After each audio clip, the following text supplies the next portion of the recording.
Hey, what's up? Welcome back to the Step It Up Entrepreneur Podcast.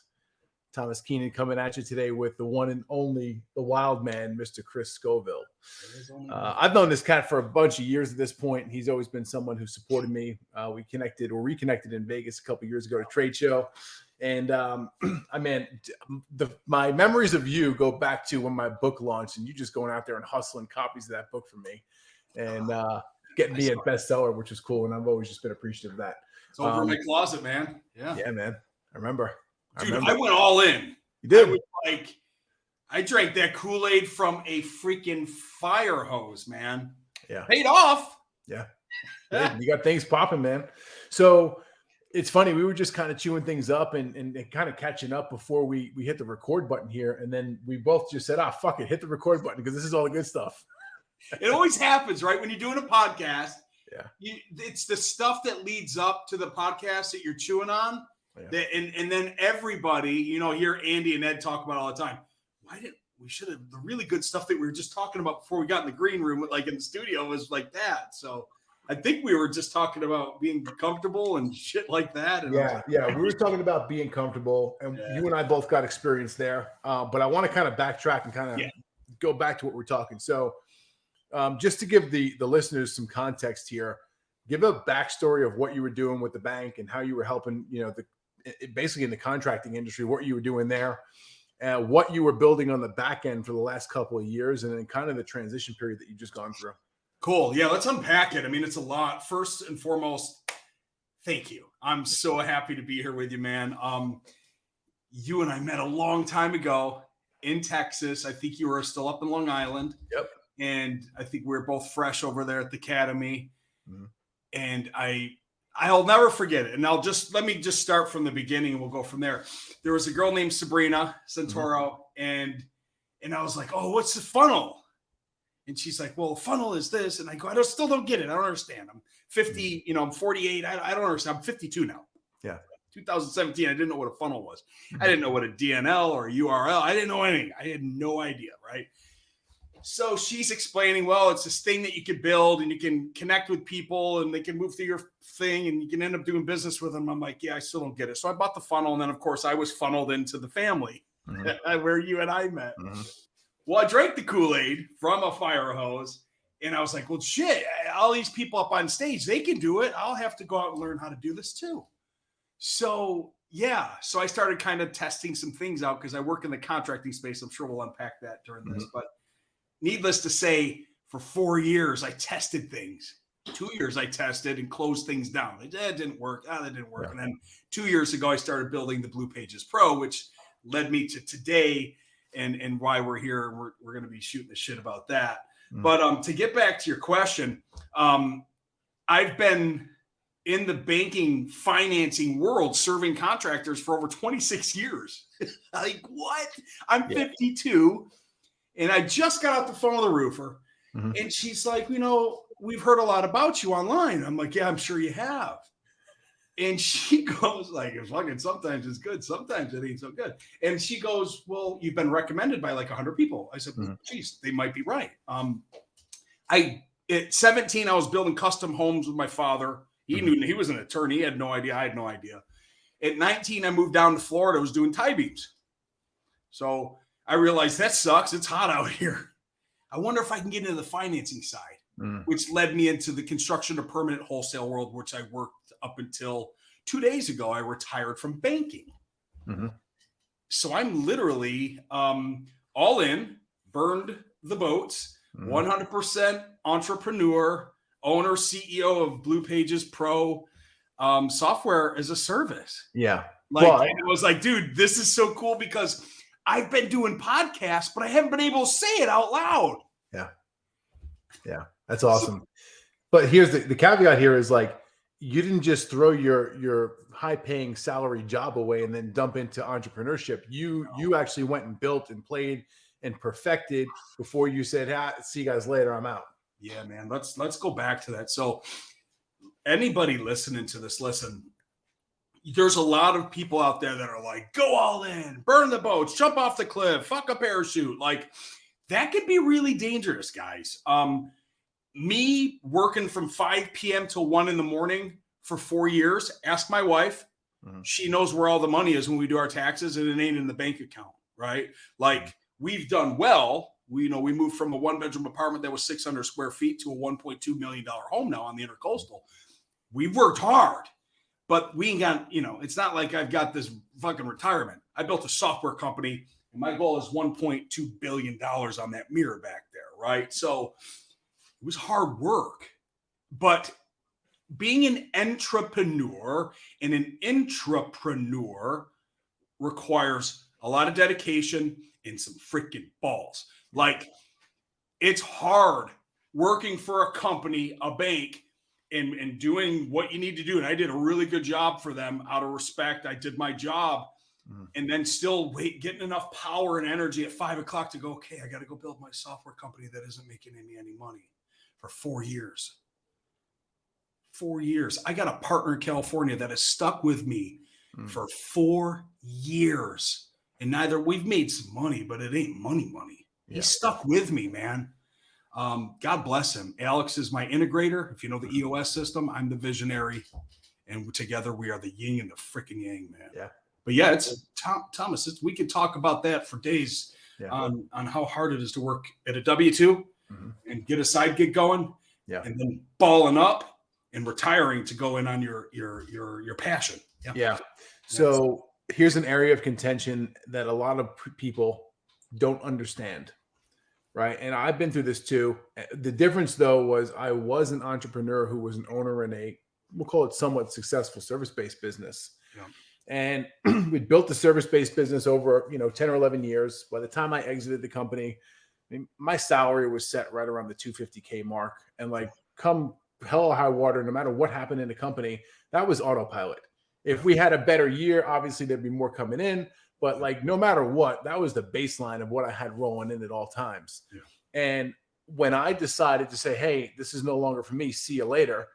A lot of people in my life said, you sure about that? Right? Like, they couldn't understand why I would let go of this thing that I had spent all these years, time, effort, energy, resources, blood, sweat, and tears building, that created what to them was like the epitome of success. Right. But for me, it just didn't hit that bar of where I truly knew I wanted and or had the ability to go to. You built something that maybe owned you. Yeah, I did build something that owned me, and I also built something I didn't love. Yeah. Passion, right? Fun. Yeah. So for you, the difference was you didn't necessarily own the banking position. It was you as an entrepreneur. Yep. Right. And now you're facing the same backlash from people that you probably are friends with, loved ones, family members, who were like, hey, man, you had that illustrious 6-figure salary going on, and you just walked away from it. Like, are you out of your fucking mind? My sister loves me, and she's like, you did what? Yeah. But let's talk about that. Mm-hmm. My circle is the right circle. I've been cleaning that thing out for 4 years, baby. Yeah. I got the right people, man. No backlash. Everyone supports me 100%. Do they think I'm a little crazy? Sure. Who wouldn't? Leave a $350,000 cushy W-2 job, guaranteed retirement, guaranteed $350,000 with an 8% escalator each year. Company stock, trade, 6th largest bank in the United States of America. Mm-hmm. I could have just sat back, put my foot up every single day. Yep. Just worked and then eventually, at 65, retired. But now, man, like, this is cool. I love the bank. Yeah. I love what I freaking do. I still do it every freaking day. Mm-hmm. That's the difference, right? When someone hates getting up and going to that job, I get it. They want to build something and escape, right? I fucking love waking up and going to that job because I get to work with contractors all day doing something that I love. Yeah. That made it even harder to retire from. Mm-hmm. That was difficult, man. Walking away from something that you love. Now, it didn't say Christopher Scoville Bank, so it wasn't really mine. I was still making money for the man, but I love and I still love what I do. That's why I incorporated it into my software. Yeah. So let's talk about the software. Yeah, I mean, what is BluePagesPro? What's it do? How are you helping people? And like, who's the ideal client to come work with you? Excellent. Great question. So built this thing as a blue ocean strategy, ironically enough, BluePagesPro. Let me break down the title. Blue collar contractors, pages. Well, remember the yellow pages, and then pro professional. So yellow pages are gone. Technology is in. So we're a digital cloud-based software solution that connects consumers to contractors with no lead fee or friction. Let me break that down for the average people that aren't from our space. There's lead aggregators out there that sell leads, right? We see their advertisements on TV, the Thumbtack, the CraftJack, the Angie, the Home. Like with those people, they curate and sell leads to contractors. Contractors fight over them. If they don't call them back fast, it's really ugly. Yep. So I saw in the industry, I'm like, God, there's got to be a better way. And like, because whenever you're building a business, you have to find this big major pain point, and then you have to be able to provide the solution, and then you got to go build it. So my great coach, Matt Ganzik, back in the day, taught me that from the stage that we were at in 2017. So I was like, oh, I can do that. I can go find a problem because I know their problems. They don't really like buying these third-party non-validated leads. So I'm like, well, what if I created the Field of Dreams, and this is part of the business plan. If we created the Field of Dreams where we allowed the contractors to come onto this big, huge platform, this map, and then we allowed the consumers to come in and connect with them, and those two can do business, and we're not involved in the lead, and we don't sell the lead, and then we make these guys certified pros so we know that they're real professionals, and then we build on all these really cool sales tools like financing API and live chat and company cam and showcase galleries, and then we'll take it a step further and build in financing to make it affordable for them to interact. And then we're going to actually teach the contractors how to sell financing to them. Oh, and then we're going to be able to teach the contractor how to drive the traffic to their custom landing page is what we eventually build, which is that thing behind. It's called a Blue Page. Yeah. So it just evolved from the Field of Dreams where the contractors were so the consumers could connect to we built 3 levels of a digital platform to help them connect, convert, and close within the Blue Pages. So you can go to BluePagesPro.com, pick roofing, pick your zip code, and then the pros will auto-populate on the right. You can click on it and just connect directly with them and see the work that they've done and stuff like that. So that's really what it is. Now, within the software, I wanted to take it a step further. I just didn't want to be the software, a tool. Yeah. I wanted to build value. So I built a community within the software. What does that mean? So I built a hub. So when a member gets a listing, so we've got base, pro, light, and pro, 3 levels. Mm-hmm. They get a login. They come into the community where we have training, podcast, downloads, Blue Pages University, discounts with our 33 different software vendors. Mm-hmm. Like I created an entire community, self-service to their landing page when they want to change their offer, their video, their copy. So they don't have to hire a web developer to make changes on their site. So it just evolved to this big, huge value stacking thing. And at the end of it, I went, holy cow, created a blue ocean strategy. And there's a lot of investors looking at it now going, this is really cool. And I said, well, of course it is, man. That didn't exist. We created it from the ground up. And it's a lot of fun because we're doing at the end of the day, we're doing the right thing for the consumer. Yeah. We're protecting them. And then we're doing the right thing for the contractor. We're teaching them how to connect with people in their local markets. And they're building their own systems now instead of having to go buy aggregated third-party non-validated leads. Sure. Long-winded story to get there, but this is the business plan. So anybody that thinks like you got to have a business plan that's all like perfect and stuff, you guys, this is the business plan. I wrote it on the back of a bar app when I was drinking iced tea at a Flanagan's in Florida. Over here is a tree, and the tree represents the community that I was aiming for, that I wanted to build this thing from the foundation up and offer so much value to the roots that would bear fruit. And the contractors would never leave because I bring so much value to the tree, and there's always going to be fruit for them. Because you really want people to stick around if they're on a software platform. You don't want them to leave. So this is where the business plan came from, and it's hanging on my wall is my vision to go, you can do this, man. Just keep working at it. Yeah, it's pretty dope. So let's go back into the value add piece of it, because I think this is where most people fuck business up. Sure. Okay.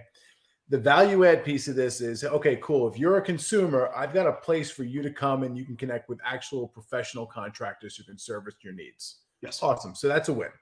The other win is, hey, if you're a contractor or home services provider, I've got a place for you to come hang out that's going to connect you with potential leads business-wise. Oh, but wait, there's more. Yeah, there's a lot of community for you.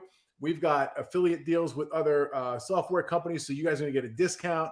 Oh, as a matter of fact, I can also go in there and help train you guys on things. And then we got a podcast, and then we've got we'll go ahead and teach you how to build a landing page. So we're going to teach you how to market. We're going to teach you how to sell. Oh, and you need financing? Cool. I just happen to be in the banking industry for the last 100,000 fucking years, and I'm going to help you guys over there too. Oh my God, I didn't even talk about that. I built a financing center called BluePro Capital within the software. So when the members are inside, they go to BluePro Capital. I've got residential unsecured, commercial in 37 states, business lending platform, investor flip, hold rental, multifamily custom ground up lending, merchant credit card processing, and scan pay. There isn't much that we can't do once they're inside the community to help them. Yeah. And here's the really cool thing. I do an intake to find out what they need and what particular lender to hook them up to. Because at the end of the day, I know what the contractor needs because he's in Texas. His average credit weighted score is 675. His average credit of his average ticket is $23,500. I know what two lenders to send him to that he can get enrolled with to offer that financing to his perfect avatar. Because I've been doing this so long, I got it so dialed in. By the time that I'm done with a contractor doing an intake, they're like, bro, you mean you're just not pushing a finance company? I said, no. These are handpicked. I know which two lenders. I know their guidelines. I know how they fund. I know the technology. And then we build the technology into the Blue Page so they can work with them digitally with one tap of a card, a digital card. Pushes them right to the app, approved $100,000 in 15 seconds, done, unsecured. So we really got the finance thing dialed in because my shingle that hangs out in social media is I'm the finance guy. Right. So I was like, well, shit, I'm not a marketing company at all. I don't do any marketing at all. I build them a tool to help them connect with people, and then we drive traffic back to it. Right. The real juice in this thing is making the project affordable through a financing mechanism so they can afford to buy the project and make it easy and frictionless. That's the juice that's inside of the Blue Page. Yeah, I think it's brilliant. It's kind of like, hey, we really are doing banking over here. That's like what our main squeeze is. It's how we actually make the money, right? Yes. Listen, and this is what I have to stress this, and people who are listening need to understand this. Without profit, there is no business. So if you think someone's out there being a nice guy just for the fuck of it, like, come on, you got to get with it. Like, someone has to monetize this, and they have to have a way to make profit. Without profit, like, things just don't function. The economy does not work. So your modality here to get around people to provide that funding is through other ways that are also helping other people. So you've got the win on the consumer side. You've got the win on the contractor side. Oh, and by the way, guys, here's a bunch of extra goodies that is going to help you become a better business owner. Oh, and when you need, we can help fund things for you too. Yeah. And then it gets better, right? Yeah. It's a huge ecosystem. So there's 3 circles, and it's funny. I got to be honest. I'm fucking honest. I didn't know what a silo was. Yeah. A business silo. So I Googled it, and I was like, oh, fuck. I've been using that terminology wrong for years because I thought it was cute. I'm like, yeah, we've got 3 silos. And I'm like, I better go look up what a silo is. And I was like, oh shit, we don't have silos. We have collaborative infinity circles of 3. We have our SaaS, which is a software. Sure. We have our finance center, which is BluePro Capital. And then we have marketing services, which are third-party vendors, because I'm not in marketing business. My outside marketing entities drive traffic back to their Blue Page. And that's how we tied all of the 3 revenue streams together, right? So we have a subscription model. That's how I make my money. It's not much money. It's base, Pro Lite, and Pro that keeps them on, and they're going to stay with me forever. And that's okay, because I'll eventually, have a revenue stream of 25 or 30,000 members that are Pro plans someday. So that revenue's down the road.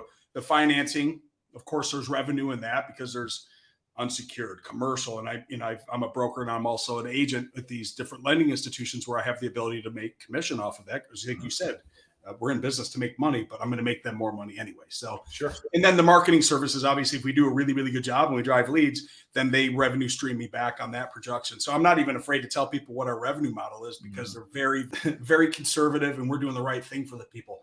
Yeah. I did want to talk about something that might help your audience. Sure. So it's interesting. So after the last 2 years of really growing this thing from 350 people in New Orleans at Win the Storm conference, when I didn't even have an app and I had to make a video to make it look like I had an app. It's a long story. I'll tell that from the stage someday. We started building this thing, and it started looking really cool, and it was really cute. And then I was like, well, this thing's draining my money. And my partner's like, yeah, we got to do this. We got to do this. We got to make it look sexier. We got to make it do this. So by the end of it, we've got this 1965 blue Corvette Stingray that's in the garage. It's where we are right now, by the way. Yeah. Right. Because I just retired on Monday and today's Wednesday. I'm slammed. But we got this beautiful Corvette. It's a classic, and it's in the garage. And that blue Corvette Stingray is gorgeous. It's completed. So we got this business that's the Stingray that we don't ever take out. We don't ever drive it around. Once in a while, we'll pull it out, take it to a show, and we'll get an award. But we quickly bring it right back. We put it in the garage. So don't do that to your business, guys.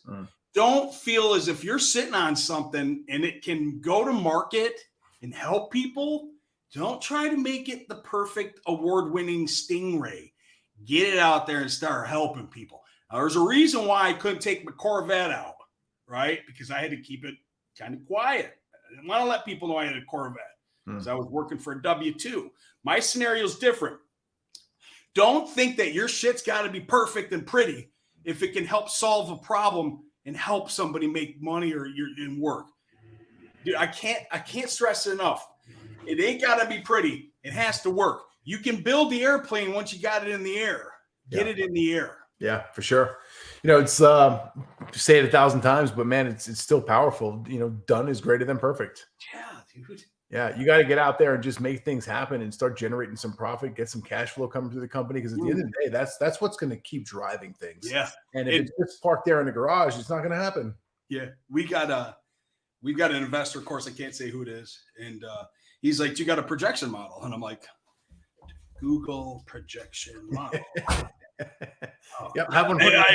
I know my skills. I might be in financing, but shit, I don't know nothing about that CPA stuff. I'm like, I don't know how to do that. So I'm like, I better go find a professional to do it. So we hired somebody. Her name is Grace, and boy, did I need Grace for that. She built this for us. We were very conservative. We know our business. We know how it's going to scale. I know how it's going to scale in Canada. I know how it's going to scale in America. I know the average ticket. I know how many reps I got to bring on to get to that. I know how many pro planes I'm going to do, pro light, that. I know where I'm going to fund. We built the 5-year projection model out. She's finalizing it today. I know what my EBITDA is in a conservative manner in year 5 right now. Yeah. Dude, I now know what I have to do on a daily basis at this desk to get where I got to be in 5 freaking years. I can't say it enough, audience. If you're serious about business and you're not playing business, go do this shit and reverse engineer what you got to sell today to get to where you got to go. Yeah. Dude, I can't wait to meet with the investor. I'm pleasantly surprised. Yeah. I fought that battle for many years myself. And just like you, I had to go out and find someone who was a hell of a lot smarter than me. And for so many years, I was like, hey, I can't afford to pay for that person because it's going to be so much money. And that's a self-limiting belief too, because every time that I've gone and I've hired that CFO or gone and find that Excel expert who can help me design this model and drop the numbers in, it really hasn't been that expensive. No. Right. We have this negative connotation or limiting belief that's like, hey, this person's going to be $10,000 an hour. And it's more like, I don't know, a couple grand and the thing's done. Done. And then you can go and adjust it. And I have a pitch deck. I have the 5-year projection model. And I built an operations manual that's 175 pages because I wanted to know what my VAs do when they come in the middle of the night and sit down at a desk. Yeah. What? I want to know what my 13 virtual assistants do in the Philippines at 2:00 in the morning when they start their shift, when they enter and turn on their computer. They're like, what do you mean? I go, build your SOPs. I want to know what you do on a daily basis. And then make it pretty or perfect it. I know what it's like when I eventually hire a W-2 employee and they come through the front door, what type of candy bar they're going to like on their desk. I want to know what size shirt they have because I want to buy them a shirt. I know that they're going to have a pen here, a pad there. I built the operation manual like I am a company with 350 people with all of the divisions from the E-Myth broken down, right? E-Myth revisited. It's all broken down. Like I have this freaking company. I don't. It's me, it's Alex, and there's 13 people in the Philippines, including my developers. That's it. But not my manual. If you open up my operations manual, you'd think that we were this fucking $1.1 billion company. Right. Yeah, but that's also a key piece here that people have to understand. you're open and honest. You're admitting you're not there yet. However, you've started building the infrastructure as if that's where you were. It's the playbook to get there. Yeah, it is. It is. It's like it's again going to forecasting. This could be you projecting the vision or envisioning what this thing's going to look like in the future. And if you could then map that out, it also goes to say, hey, let's say, I don't know, 30 days, 60 days from now, you bring on your first stateside full-time employee. Yeah. Right. Cool. This is what we're doing here. Let me show you what we have planned. Right. And now that person also says, oh, these people put a lot of fucking work into this. And this may not necessarily be a bullshit pitch that I'm getting over here because this person has invested countless hours and hours and hours into putting this together. Unbelievable. Not to mention the 3 investors that I now get to go and have a nice conversation with. Yeah. And it's interesting because it's learning about the business side of this. Now that we're there and we're launched, you don't have to do such crazy visionary shit anymore. You work on the basics to go and sell the thing.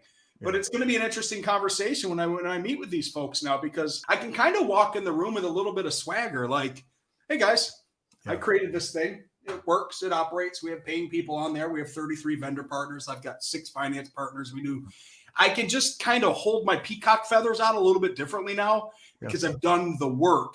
Whether I want to take on equity or money or cash or however the deal structure or don't, I'm going to walk in prepared. Pitch deck, 5-year projection model, operations manual. Ask me any questions you want. And then I'll determine if I want you to be a partner or not. Yeah. Dude, I told the bank that I wasn't interested in pursuing it and walked away. Yeah. For a couple reasons. I didn't want to. I'm an entrepreneur. I have visions and dreams. I want to come in the morning and do something crazy. I'm going to do something crazy. I'm going to take my shirt off and I'm going to work naked all day long. I don't want a bank telling me, no, sir, you can't do that because we have ESGs and we have to be nice here. No, we don't have to be nice. Yeah. I want to be able to say fuck. I'm going to say fuck. It's one reason I can't go to the corporate route. It's a 4-letter word that free flows out of my mouth. Well, my mentor, my CEO that I just left, God bless him, man. He taught me a lot about leadership and, some good, some bad. It's fine. We're different. But man, you know what? He just strapped on his headset and he built that company and he sold it 4 times over. Last time he sold it was for $2.4 billion. So that's my mentor. That's my coach. Yeah. It's the way to do it, man. Someone who's actually been there and done that. Oh, yeah. And he put a headset on and he made the phone calls every day. People are like, well, what are you going to do? What are you going to do tomorrow? I'm going to go, well, I'm going to come in and I'm going to pick up this device and I'm going to call people and help people. They're like, that's it? I'm like, yeah. And then when I get really, really good at it as the owner, I'm going to hire an apprentice to sit next to me. I'm going to teach him how to pick up the phone and do the same phone calls. And then he's going to get good at it. And then we're just going to keep replicating it. Yeah. I mean, I don't know any other way to do this, man. Yep. It's, I talk about it a lot too. And I got this from a company called Trainual. It's do it, document, delegate. It's that fucking simple, right? That's the formula to scaling a company. Yeah. And so many people want to skip over the first 2, the doing it and the documenting of it. Yeah. I'm doing that training with John Fedora right now. Yeah. John loves you, by the way. We're talking about you. I was up in his office last week doing some training. Yeah. We were talking about you. He really respects you. He really likes you. So. Yeah, he's a good cat, man. He's been in my corner for a number of years. And I've spent good time with. We were talking about you, and I was kind of telling him I was on this podcast. He's like, man, you guys came up. It's so great out of nowhere where you can start shooting the shit about somebody. And they're like, yeah, he's such a good dude. I'm like, yeah, I'll never forget the first time I met him. And to look up and you were bigger. I think you were either taller or bigger. I don't know, man. Your hair was different. I was definitely fatter. That's for sure. Dude, I was 245 in Scotland. I'm down to 225 right now. And my goal weight at the end of the year with Andy and Ed is 205. Hell yeah. I'm an Arete, so I'm pushing it over there. So good for you, man. Yeah, when we first met, I was hovering that 300 mark, bro. Yeah, buddy. Yep. Yeah. And now average day, I'm between 265 and 270. And that's not even me just like hammering hard. That's me just because my routine and my daily habits have changed so much. It's water. Yep. That's it. Here it is, bro. I cut all the booze completely. I've done 75 hard a couple of times, and going through the program, you've got to cut it. And I always thought that was going to be the hardest challenge. Oh, what alcohol? Yeah. Really, dude. The hardest thing for me in 75 hard was completing it. I get to day 50. I'm like, oh, fuck. Yeah. Like something would happen. I'd get sick or fuck. I did it once through COVID and I had 103 fever and I was on the bike and my wife had COVID and she's like, you're crazy. And I go, I know, this sucks. And like, it was day 56 and I was done like a week later. I've never made it all the way to 75, baby. Mm-hmm. Yep. Maybe I will now that I'm self-employed. I can, Yeah. Self-employed. Oh my God. My second round was October 9th through almost Christmas to this past year, 2022. Yeah. Didn't lose a ton of weight, but definitely dialed in on a different level than I had the first time. Yeah. But that was pretty much, I got out of that and I had this idea in my head, like, man, when I'm done with this round, I'm going for that greasy ass cheeseburger and I'm going for a Mambo taxi at the Mexican joint. And so I go and I do it. And then it was like, yeah, it wasn't that good. That's all. No, because grease hits you hard. Dude, talk to me about Step It Up. What are you guys up to? Yeah, man. So Step It Up Academy was what I created to basically do for myself when I left my service-based company. So when I moved, you're like a COO. Yeah, we do a lot of integrator style trainings. Oh, dude. Yeah, I might need to hire you. Hey, man, come on. We I started the company in the summer of 2020. When I got down here, I was recruited by the academy to come work for them as the integrator. Okay, gotcha. Cool. Yep. So I put this on pause, did my thing over there. Yeah. My time was up over there, got out, and I just fell back on what I had already started because that was my true passion anyway. Yeah, you already had the framework. I had it all built. Wow, I had gotten EIDL money from the federal government, right? And I took that money and invested a good chunk of it into building the back end structure of the company. Nice. And I just kind of let it sit there dormant for the 20 months that I was over there at the academy. And all right, cool, we're done. I'm out. All right, let me pause for a couple of days and figure out what the hell I'm going to do. And then I was like, oh, remember that thing you built a couple of years ago? So, man, I just pivoted real quick, hit the go button, and we kicked this sucker off and started doing a lot of on-site assessments with clients. So I'll show up at a client's location, spend 2 days with them. And my duty is to literally poke holes in everything that they've got, right? So let's look at the finances. Let's look at your operations. Let's look at your marketing. Let's look at your hiring. Let's look at your onboarding. Do you have this in place? Are you doing that? And it's worked really well. And from there, it's gone to the original intent with Step It Up Academy was to create a business coaching mastermind program. Okay. Right, but we focus mostly on the operations side of so business. You're really dialed in and niched it right down to be super strategic. Do you work with all businesses, or is there a perfect, like, because I want to be able to help people, right? Do you work with all businesses, or are you looking for someone specific? No, it's more all business, believe it or not, because the basic structure that we teach, going back to like EOS or going back to, any of the stuff like that, like you named them before. E-Myth. Yeah, E-Myth. Yeah. They give you the structure that you need, right? But what I've found over the years is, hey, E-Myth may be a little bit too rigid for this industry. EOS may be too rigid for this one. However, they've got good pieces that come from both of them. So let's pick the pieces that work great. We'll combine them into one. This is the operating system that we roll with. And hey, let me go teach you guys how to roll this out, implement it into your company. That's so cool, bro. Yeah. So that's been working well, helping people tremendously. We just came back from Santa Rosa, California. I got back in last night. I got in 1 a.m. actually this morning. Spent 2.5 days in Santa Rosa, California with a client who's a commercial painter. Okay. And guy's got a $5 million pipeline of business this year, right? But the problem is his infrastructure and team don't match what he's got on the front end. So for this guy in particular, the marketing and sales isn't necessarily the issue. It's fulfilling the work that he already has sold. No kidding. Yeah. Huh. So it's either one or the other. So a lot of people have this big team ready to go and they suck on the front end. How did he know he had a problem? Communication. What made him reach? And guys, if you're watching, it's just not scripted. I generally want to know, like, how does somebody know they have a problem to pick up the phone and call you? Like, you have to have good people around you, right? Yeah. And there was a couple people in his ecosystem, in his corner that he knew. One of them knew me and said, hey, I hear the problems that you're having. Like, I've been through that myself. I could probably help you, but I'm probably not the right guy to do it because I don't do this stuff full time. Yeah. However, let me connect you with Tom over there down in Dallas because this is all he does. And perfect. Go speak to him, have a conversation. And literally what we're doing and I'm transparent like you, bro. There's nothing that I do or help my clients with that they can't go and figure out on their own. Yeah. Okay. How much time do you want to put into it is the question. Right. So Alex Ramosi talks about that all the time. Yeah, Fine. exactly. So literally what we're doing here is helping our clients compress time. Right. Hey, man, I know what's going to work to get you from point A to point B. Yep. If you want to have at it yourself, cool. It's going to take you 10 months. Why don't you put together a package with me? I'll help you do this. And we're going to maybe build something out for you and get it done in a 2-month period instead. And then if it took 10 months and now you've just saved him 8, you can figure out the ROI and the difference of the time. Frustration. Mm-hmm. You can't price frustration. Yeah. But you can take the algorithm in the data and shrink down the ROI now, because you'll see where he is. I'm sure you'll do a look forward. Mm-hmm. You'll see what that 8-month made him by paying you for 2 months, which is probably fucking nothing.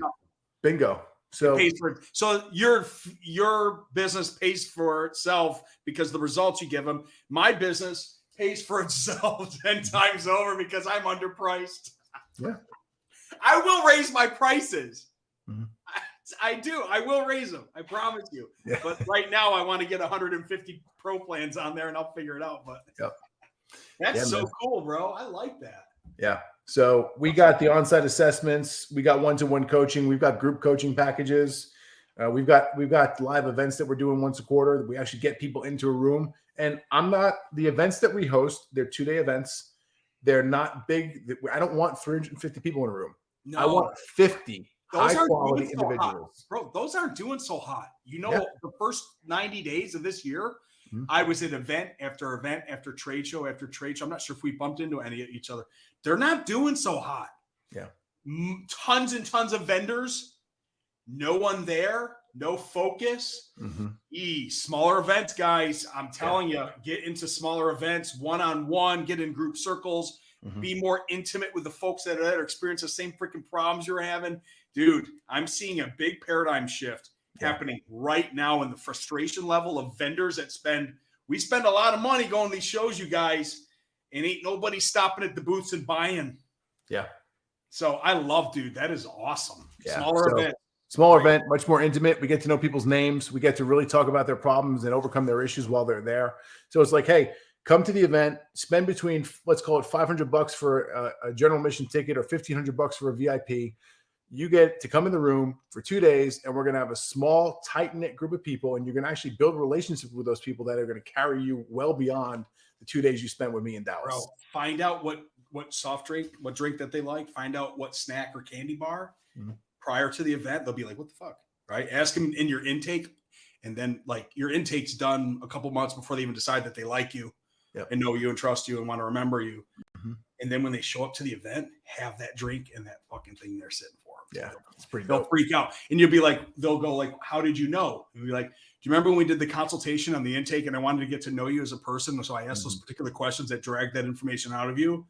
That's what you need to be doing for every one of your clients. You need to get to know them intimately down to the details of what they like to drink and eat so you can serve them properly. Yeah. Oh, if there's a microphone, I'm dropping it. Mm-hmm. A company did that for me a long time ago. They hired me for a year as a contractor to go in and help them build the unsecured financing platform up in North Carolina. It showed up. They had Reese's peanut butter cups. They had the cherry Jolly Ranchers, and they had my Patagonia. They had my OGO. They had it all set up. Oh, and Twizzlers. Nice. I walked in there and I went, how did you guys know that that's my shit? Yeah.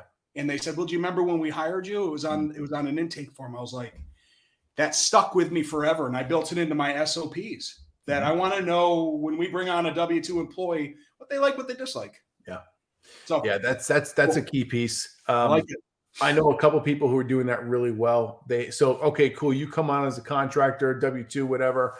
Here is a Google form. And I don't care what tool you use. I don't care what the software platform is, whatever form tool you're using, but create that form, ask those questions so you get to know about that person as a human. Yeah. What are they like? What do you like to do? What do you do for fun when you go out with your wife and kids? You know, do you like cars? Do you like motorcycles? Like, what are your hobbies kind of deal? And that also helps you when it comes time to, oh, you know what? So-and-so did a great job last Tuesday at that job site. I got this Home Depot gift card laying around. Let me go grab that Home Depot gift card. And he told me he's a fan of DeWalt. Okay, let's go buy him a nice DeWalt impact gun and just rock this guy's life. So cool. Yeah, we got to spend our time getting to know our people better, man. Like, it'll be a much better world. I'm not even talking about business. Like, I do these walks with my dog in the morning. I do these stupid videos and I put them up online. I tell people what I'm thinking on the marketing front. And I'm like, I call it the Truman Bubble effect. That if you only had 1,000 homes to sell whatever you sell, and this goes for really any industry, how would you treat the people within that bubble? If there was only 1,000 homes to sell, no matter what you sell, toothbrushes, automobiles, roofs, how are you going to treat the 1,000 people in that community? And you have 2 other competitors. What are you going to do as a differentiator, make yourself stand out over those other 2 people that they can choose? There's only 3 roofers. How are they going to, why are they going to choose you? What do you do differently on the door? How are you going to show up? Are you going to put your booties on? Are you going to roll out a carpet? Are you going to ask for a review? Are you going to do the R4 method, reviews, referrals, rewards, and retention with them? Like, how are you going to treat those people? So I think that people in business think too globally sometimes instead of locally. If I could completely dominate 33441 and capture 80% of this market share with all those methods, doing the right thing, then I can take it to 33442. I think people think too big sometimes. They get so lost in all of it, like hot dog in a hallway. Instead of going, how do I get to know these people so well that they never forget me? They know me, they like me, they trust me, but more importantly, they remember me. That when somebody in my family or someone in church on the other side of my 1,000 home bubble needs a roof, they're going to call them. I think that we all need to dial in more to get to know who our customers are and serve them properly from the inside out. It'll make a much better world for all of us. Makes sense. Yeah, man, for sure. Hey, brother, I appreciate you coming in here today. Let's get some information on where someone can connect with you, learn more about Blue Pages, and go from there. Now that it's official, just go to BluePagesPro.com, or my name is Christopher Scoville on the Facebook. The Book of Faces. The face of books, the books of faces. MyFacebook.com, MySpace, Facebook. Nice. I love you, brother, man. Great seeing you again. Good connecting with you, man. Thanks again for having me, Thomas. You got it. Thank you for tuning in to the Step It Up Entrepreneur Podcast. Make sure you head over to stepitupentrepreneur.com and make sure you subscribe so you never miss an episode of the Step It Up Entrepreneur Podcast.